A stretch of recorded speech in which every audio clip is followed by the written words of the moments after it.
Hello, a blessed day! Kamusta po ang lahat? So, ayan. Today, I will show you how to make a flash stamp. Ayan. Self-inking stamp po ang tawag dito. So, ayan nga po.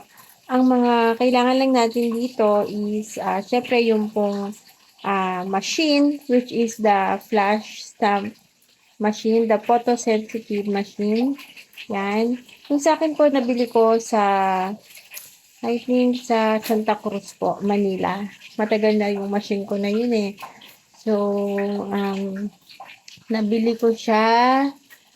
If I remember, ay nasa 4,000 plus po. Yan. And then, kasama nung machine na yun is, kailangan din po natin ng laser printer. Before, bumili pa ako ng laser printer, which is HP laser printer. Pero, ngayon po,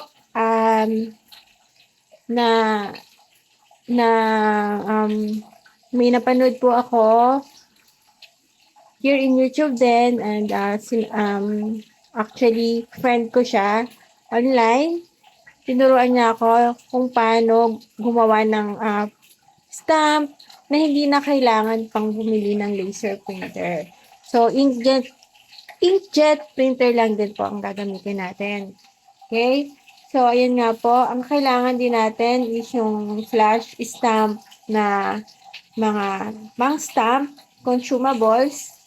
Yan. And also, parchment paper at clear na yung clear na plastic. Pag binili po siya, may kasama na po yan, magka-partner na.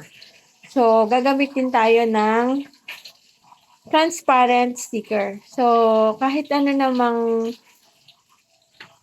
um, kahit anong brand, pwede naman po ng transparent sticker. So, okay.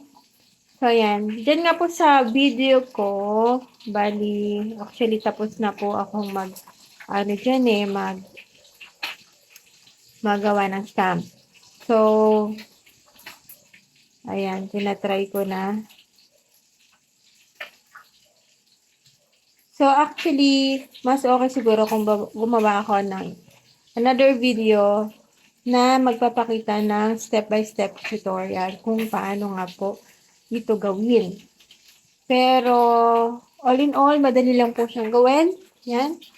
And ito naman, na pasama sa video ko is yung cup and apron. Yan. Isang customer lang kasi ang nag-order niyan. So, takoyaki. Yummy yes takoyaki na stamp. At apron with cup. Yan. Sa apron with cup, ang ginamit ko po doon is DTF na print. Yan. DTF print.